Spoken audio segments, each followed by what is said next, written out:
In today's video, Jon Jones finally breaks his silence after Tom Aspinall called on the UFC to strip him of the UFC heavyweight title.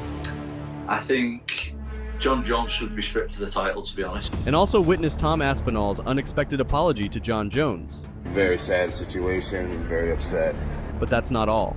Arman Tsarukyan challenged Justin Gaethje. If I beat Oliveira or Gaethje, yeah, I'm like 99.9% I'm gonna fight for the title. While Colby Covington is convinced that Khamzat Chimaev is afraid of him, and that's precisely why Boers opted to move up to the middleweight division. He's unprofessional. He's a clown. Giga Chikadze's sudden injury derails UFC 296 plans. And brace yourselves for a massive surprise. Conor McGregor, amidst stirring events in Ireland, takes an unexpected turn towards politics.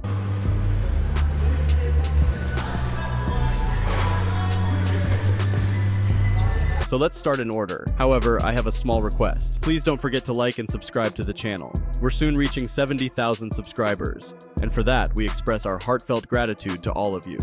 Jon Jones finally breaks his silence after Tom Aspinall called on the UFC to strip him of the UFC heavyweight title. He stated, "I faced the absolute toughest competition this world had to offer for 15 years now. During camp for a title defense, I sustained a major injury that required surgery for the first time in my career. Now I have newcomers requesting I get my championship stripped. 0 wins over legends, 0 title defenses, and already thinking you can call the shots to Dana. That's hilarious. In my 15-year career, I have seen so many guys who are supposed to be the next big thing. There's ever only been one Jon Jones. Never forget that." Tom Aspinall realized he had made some nonsensical statement and apologized to Jones. "You're right. Sorry, Jon," Aspinall wrote on the social network in response to the American's words. Over the weekend, UFC CEO Dana White dismissed Aspinall's idea and confirmed that plans for Jones to face Miocic next year are still in motion. Tom Aspinall called for Jon Jones to get stripped of the title. What did he do? He called for Jon Jones to get stripped for the title, and apparently Daniel Cormier agreed with that. So what did you think? Because maybe setting up a title fight with Aspinall. The Stipe fight has to happen, yeah. But both of those guys deserve it. Jon, you got the greatest mixed martial artist of all time versus the greatest heavyweight of all time. They paid their dues. They've done their things. These two want to fight each other. It's going to happen.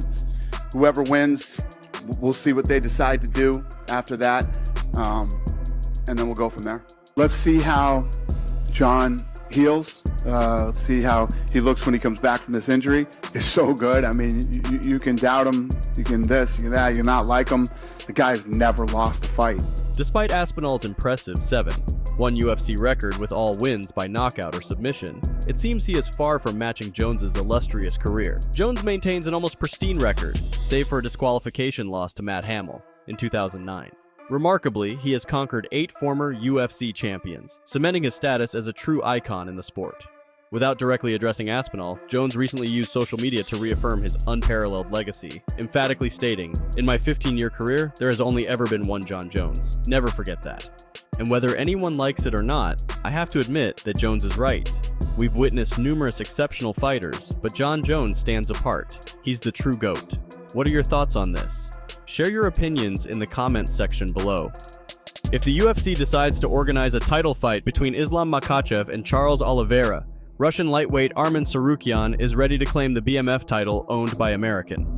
He must accept this fight, Tsarukyan said in the next episode of the MMA Hour program. Who else should he fight, or will he wait a year for a title chance? We could fight him for the BMF title, why not? He will earn money, and I will earn money. He's a confident guy, so he should take this fight, make good money, and give me the BMF title. As you already know, last weekend at UFC on ESPN 52 in Austin, Arman Tsarukyan knocked out American Beneil Dariush, who occupies 4th place in the UFC lightweight rankings in the 64th second of the fight. After this, the Russian challenged his compatriot Islam Makhachev, promising to knock out in the first round.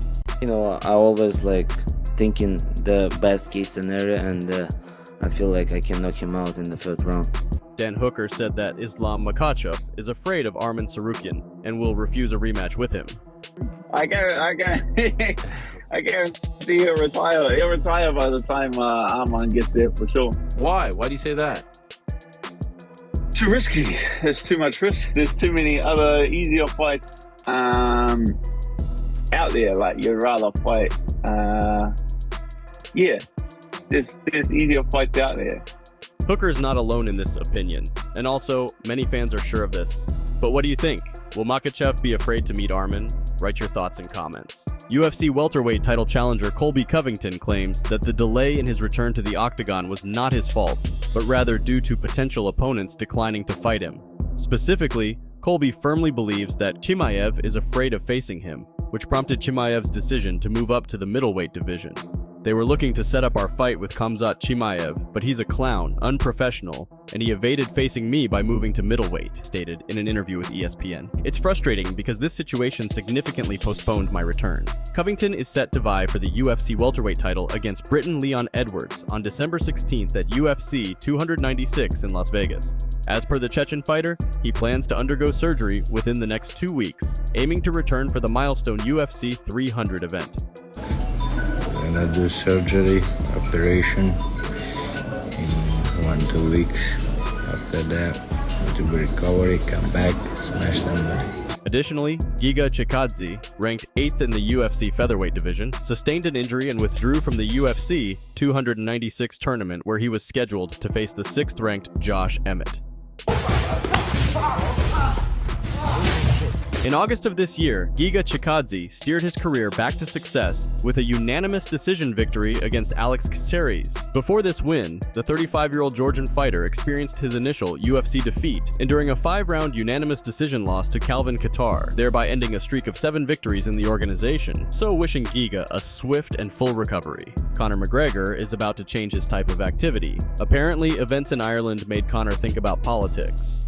Moreover, McGregor immediately ran for president. Conor recently posted a new post on his social networks, where he published a photo in a white suit, and he signed the photo very ambiguously, "Ireland, your president." McGregor recently actively spoke out that the current government is not coping with its direct responsibilities. And now Conor is literally hinting that he is going to run for president, and there is a feeling that if he wants, he can easily take such a post. And all because in Ireland, you can hardly find a person who is more popular and adored.